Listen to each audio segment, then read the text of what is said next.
Assalamualaikum warahmatullahi wabarakatuh.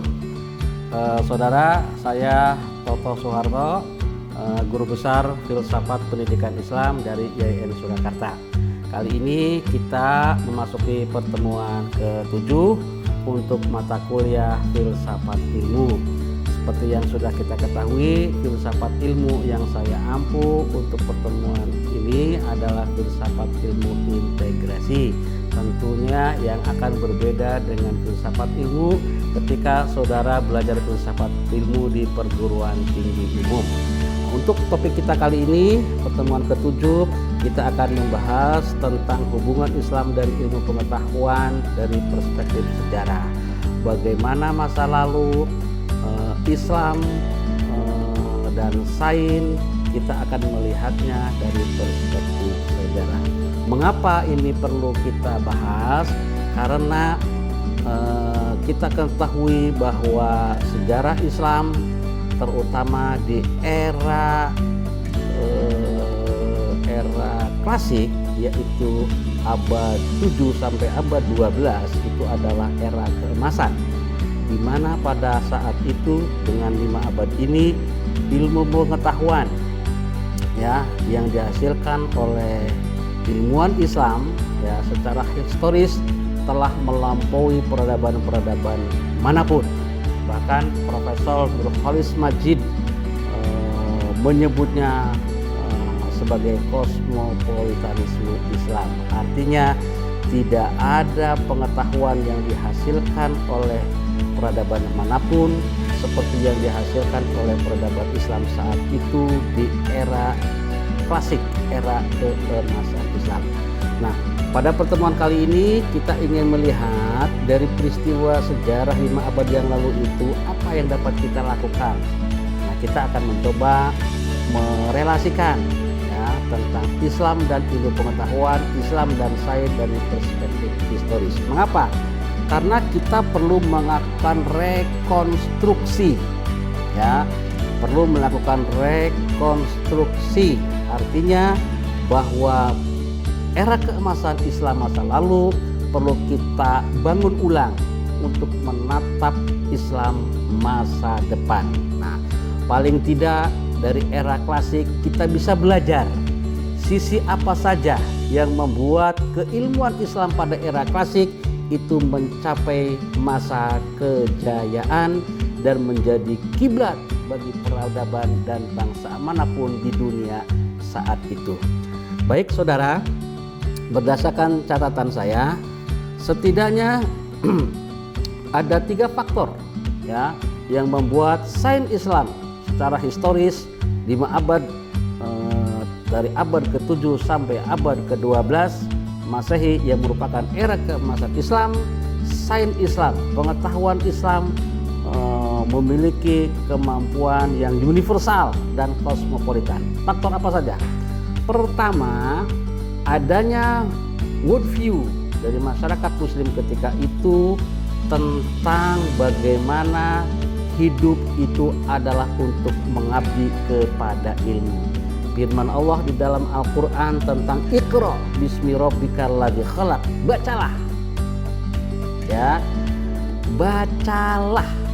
Inilah yang menjadi pandangan dunia Islam ketika itu melalui ayat Iqra, wahyu pertama. Ayat pertama dan wahyu pertama ini membuat umat Islam ketika itu dimanapun melakukan proses membaca. Dan membaca ini kita tahu merupakan pilar peradaban utama. Jadi artinya dari sisi historis pengalaman era klasik, maka bagaimana kita meningkatkan kemampuan umat Islam untuk memiliki minat baca yang tinggi. Ini penting karena semangat Al-Quran, semangat hadis yang memberikan apresiasi kepada umat Islam untuk melakukan Iqra ini harus kita lanjutkan. Jangan sampai gara-gara semuanya didigitalkan, mahasiswa milenial tidak akrab dengan membaca, hanya download tetapi tidak memperhatikan bagaimana itu harus dibaca. Ini yang pertama. Yang kedua, tentu saja adalah adanya penghargaan terhadap ilmu dan ilmuwan dari para penguasa. Pada era klasik, saudara, penguasa itu selalu memberikan penghargaan terhadap ilmu dan ilmuwan. Misalnya, ilmu itu ketika ditulis oleh seorang ilmuwan berupa karya, maka karya itu akan ditimbang oleh seorang penguasa saat itu berapa beratnya, dan beratnya itulah akan dijadikan dinominalkan dengan dinar, ya, sehingga ada penghargaan terhadap ilmu, termasuk juga ilmuwan, ya. Ilmuwan ini kemudian diberikan posisi yang terhormat, ya, oleh penguasa ketika itu, sehingga ilmuwan bisa bekerja secara maksimal menjelaskan tentang pengetahuannya kepada masyarakat. Nah, penghargaan terhadap ilmu dan ilmuwan ini menjadi penting. Bagaimana kita membangun ulang, merekonstruksi ulang bahwa ilmu pengetahuan dan ilmuwan ini menjadi pilar peradaban. Ini menjadi penting untuk kita rekonstruksi ulang ketika kita ingin membangun peradaban Islam yang sesungguhnya. Kemudian yang ketiga adalah dukungan penguasa. Ya, dukungan penguasa ini menjadi penting, saudara. Ya, tadi ada penghormatan terhadap ilmu dan ilmuwan. Masyarakat seharusnya bangga ketika di situ ada seorang ilmuwan yang menguasai ilmu tertentu. Itu adalah hal lain. Nah, sekarang dukungannya bukan hanya dari masyarakat, tetapi juga dari penguasa. Ini penting, penguasa, pemerintah yang berkuasa saat itu harus memberikan dukungan. Nah, ini adalah bagaimana rekonstruksi pengetahuan Islam di era klasik.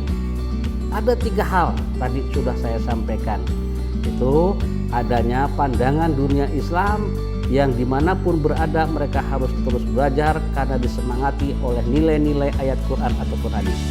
Yang kedua adalah adanya dukungan masyarakat terhadap ilmu dan ilmuwan, memberikan penghormatan yang luar biasa kepada mereka sehingga mereka itu istilahnya diuwongke. Tetapi tentunya keilmuan yang betul-betul menguasai berdasarkan basis keakhlakannya. Yang ketiga adalah dukungan pemerintah atau penguasa. Ini tentu saja dari sisi pendanaan dan modal segala macam. Ini 3 hal. Ketika kita belajar tentang bagaimana pengetahuan Islam diproduksi era klasik, kemudian kita ingin membangun masa depan saat ini, maka 3 hal ini menjadi penting untuk kita canangkan kembali ketika membangun peradaban Islam yang gemilang di masa yang akan datang. Saya kira itu untuk pertemuan ke-7 kali ini. Mari kita tutup dengan doa. Semoga kita diberikan kekuatan, kesehatan, dan keselamatan dan terhindar dari virus corona. Terima kasih. Wallahul muwaffiq ila aqwamit thoriq. Wassalamualaikum warahmatullahi wabarakatuh.